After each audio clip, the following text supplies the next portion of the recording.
Parliament ఎన్నికల కొత్తకోట మండల అదేవిధంగా మున్సిపాలిటీకి ముఖ్య నాయకుల సమావేశానికి ముఖ్య అతిథిగా వచ్చినటువంటి మన పార్లమెంటు సభ్యులు గెలువబోయే ఎంపీ మన్య శ్రీనివాసరెడ్డి గారు, అదేవిధంగా ముఖ్య అతిథులుగా వచ్చినటువంటి పెద్దలు మాజీ మంత్రివర్యులు అన్న నిరంజన్ రెడ్డి గారు, అందరికీ పేరు పేరున నమస్కారం తెలియజేస్తున్నాను. నేను వచ్చినప్పుడు ఇట్లకెళ్ళి పెద్దవేసి ఏం పేరు నీ పేరు ఫోటో తీసుకున్నాను.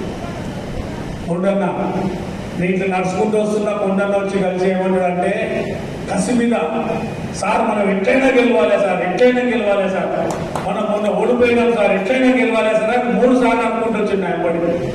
నేను అనేది కసి ఉండాలి మనకి. మొన్న జరిగిపోయింది, చిన్న చిన్న మిస్టేక్స్. నేను మాట్లాడేకంటే ముందు చాలా మంది మాట్లాడారు, ఇంతకుముందు అన్నయ్య కూడా మాట్లాడాడు. జరిగిపోయిన దాని నుంచి మనం గుణపాఠం నేర్చుకోవాలి. అంత బాగానే ఉంది, అంత బాగానే ఉంది అనుకొని మనం గ్రామాల్లో తిరిగేటప్పుడు 100 మంది ఉంటుంది.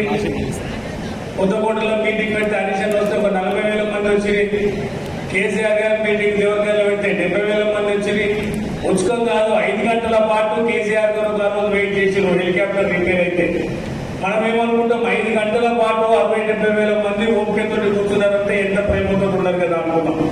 ఇంకా గెలిచినాక కానీ మనం నిర్లిప్తంగా ఉన్నాం.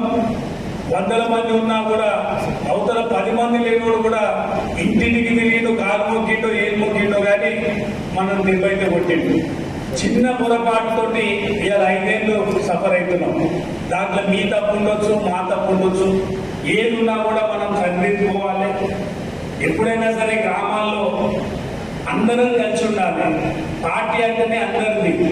మండలంలో కూడా అంతే, అందరు ముఖ్యులు ఇలా పార్టీ ఉంటేనే నేను 2 సార్లు ఎమ్మెల్యేగా గెలిచిన. మీ అందరి ఆశీర్వాదం, కేసీఆర్ గారి ఆశీర్వాదం, ప్రజల ఆశీర్వాదం. పార్టీ ఉంటేనే వేదిక మీద ఉన్న సర్పంచులు, ఎంపీటీసీలు, ఎంపీపీలు, జెడ్పీటీసీలు అయ్యారు. ఒకసారి పదవి వచ్చేసరికి మనం గ్రూపులు మెయింటైన్ చేసుకుంటూ పోయేసరికి నష్టం జరిగింది. అలా నష్టం ఎవరికి జరిగింది?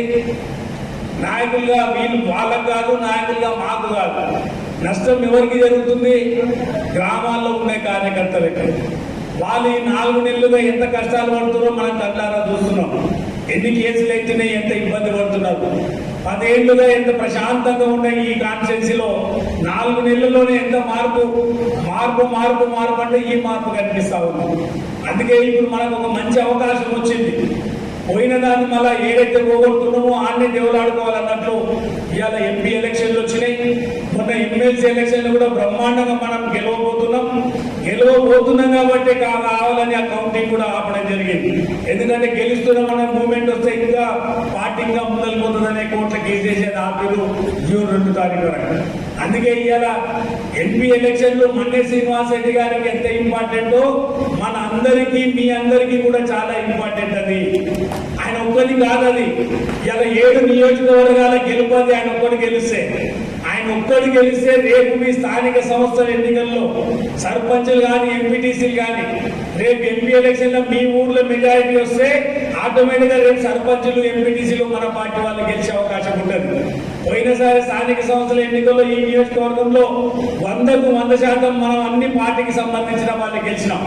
ఈసారి కూడా అట్లా గెలవాలంటే జరిగిన తప్పులు మళ్ళా జరగకుండా కసి మీద ఎట్లా పనిచేయాలి, పార్టీ క్యాడర్ని ఎట్లా కాపాడుకోవాలి, రాదు అనుకున్న ఓటును కూడా ఎట్లా తెచ్చుకోవాలి, గదే మనం చేయాలి.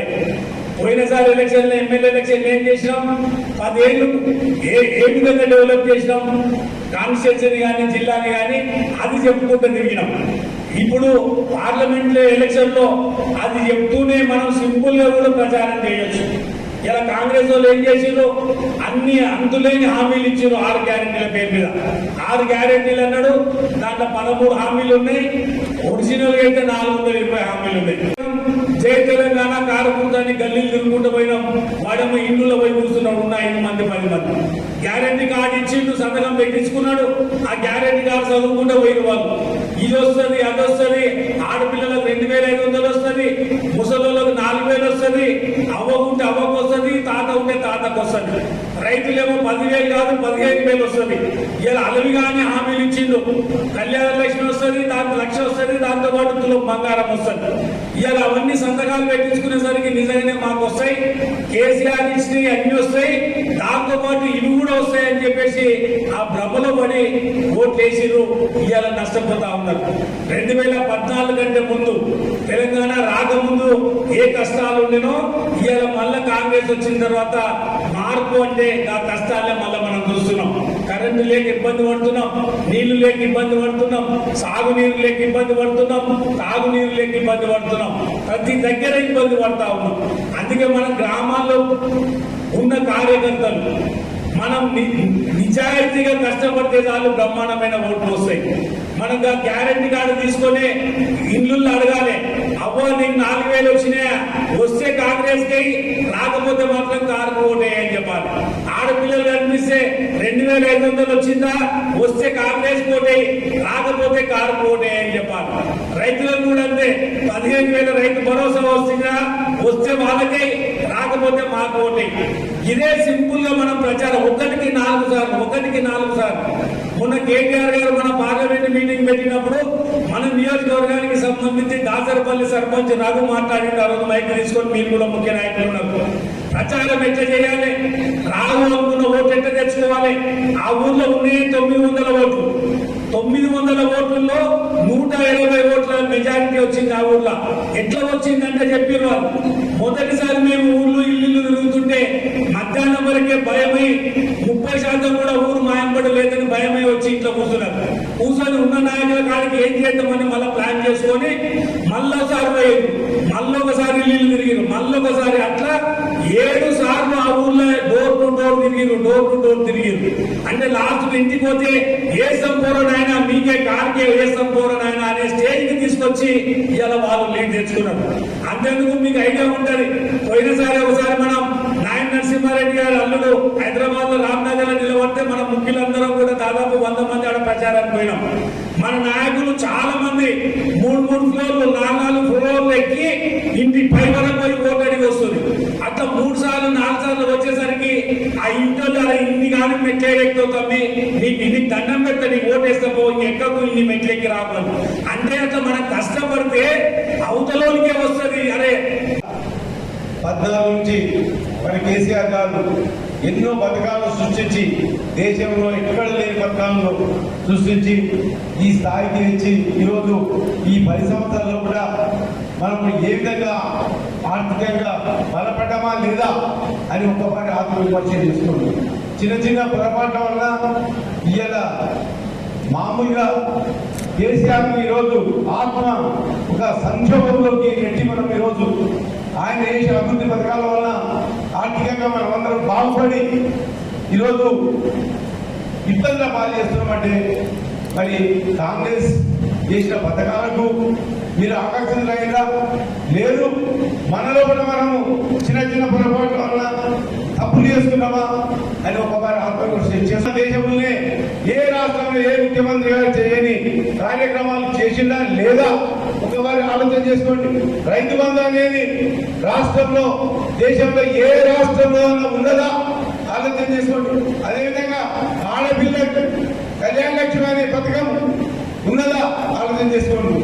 ఎన్ని గొప్ప పథకాలు సృష్టించి, ఎందుకంటే ఉమ్మడి ఆంధ్రప్రదేశ్ లో మన పరిస్థితులు ఏ విధంగా ఉండే, మన తెలంగాణలో వచ్చిన ఆదాయం అంతా కొల్లగొట్టి ఆంధ్రకి ఇచ్చి మన ఆకర్షాలతో ఇచ్చేసి మనకు నీళ్లు లేక కరెంటు లేక ఇబ్బందులు పాలు చేసి ఈరోజు ఆ రోజుల్లో తెలంగాణ వస్తే ఏమన్నారు, ఇలా ఆంధ్ర నాయకులంతా మీ తెలంగాణ వస్తే మీకు తెలివి లేదు, మీ వాళ్ళకి తెలివి లేదు, ఎడారి ప్రాంతం అవుతుంది, చీకటి అయిపోతుంది, నీళ్లు లేక కరెంటు లేక అని చెప్పి సాగనార్థాలు పెట్టే పరిస్థితి ఉన్నాయి. దాన్ని ఛాలెంజ్ తీసుకొని మన గౌరవనీయులు మాజీ ముఖ్యమంత్రి గారు కల్వకుంట్ల చంద్రశేఖరరావు గారు ఏ విధంగా చేసినది ఒక దశల వారీగా ఈరోజు మనం అభివృద్ధి చెందలేదా మనం గుండెమే చేసుకుని మాట్లాడుతున్నాం. దీన్ని ఈరోజు మరి ఏ విధంగా మనము ఈరోజు మరి మధ్యమర్శమా నిధులమైనమా ఎవరికి ఓటేయాలి, ఎవరు చేసిన వాళ్ళకి ఓటేయాలి అనే ఆలోచన చేసుకోండి. ఈరోజు ఈ చీకటి పథకాలకు ఎక్కడో ఈరోజు ఊసేది చెప్పింది కానీ ఏ ఒక్క పథకం అవ్వలేదు. రైతులకు ఏం చెప్పిండు ఇవాళ కాంగ్రెస్ ప్రభుత్వం? అయ్యా మీరు ఈ ఖరీఫ్ పంటలకే పండించే పంటలకు రేటు ఓరు మేము బోనస్ 500 ఇస్తామన్నాడు. ఇచ్చిండా కాంగ్రెస్ ప్రభుత్వం? వాళ్ళు ఇచ్చిండా? ఇంకా ఆలోచన చేసుకోండి.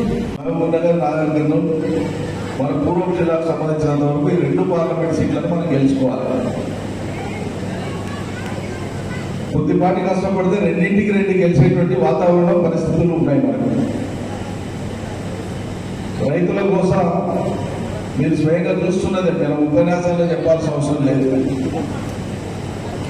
రోజు మాట్లాడుతున్నటువంటి రైతులు వాళ్ళు పడేటువంటి అవస్థలు, ఎండిన పంటలతోన, ఇబ్బంది పడుతున్న కరెంటుతోన, మళ్ళీ కొనుగోలు దానికి వచ్చినాక ఆడ అవస్థ పడడం, వీటన్నింటిని చూసి కొంతమంది అయితే దుఃఖపడుతూ బాధపడుతూ, మన పార్టీ రైతులు బీఆర్ఎస్ కార్యకర్తల నాయకులు కాదు.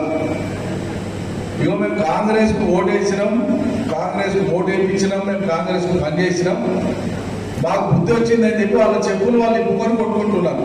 అది అలా రాష్ట్రంలో ఉండేటువంటి రైతుల స్థితి. దానికి అర్థం పడతాం. ఇంతకుముందు రాజధాని చెప్పినట్లు విషయాలను మనం ప్రజల దగ్గర పోయి ఏ అబద్ధాలను, ఏ అసత్యాలను, ఏ అలవిగా అనేటువంటి హామీలను వాళ్ళు ఇచ్చినప్పుడు మీరు నమ్మినరో, వాళ్ళు ఇవి చెప్తేనే కదా మీరు ఓటేసిన మమ్మల్ని కాదని అవతలికి వేస్తే మరి వచ్చినాయా? మరి రానప్పుడు మళ్ళీ వాళ్ళనే ఎట్లా నమ్ముతారు? ఈ ప్రశ్న బలం చేయండి, చాలా ఇంటింట్లో వేయండి. తప్పకుండా కాంగ్రెస్ పార్టీలో ఉండేవాళ్ళు కూడా అరే మేము పొరపాటు చేసినామని చెప్పి మనకి వేసే అవకాశం ఉంది. కాకపోతే మనం అలా తట్టాలి, ఇట్లా పోయి తట్టాలి. ఆ పని మనం గ్యారెంటీగా చేయాలి. జనానికి చెప్పడానికి వందల అంశాలు ఇలా మనకు ఉన్నాయి. గాంధీ పర్టినెంట్ అంశం చెప్పాడు, చాలా ముఖ్యమైనది.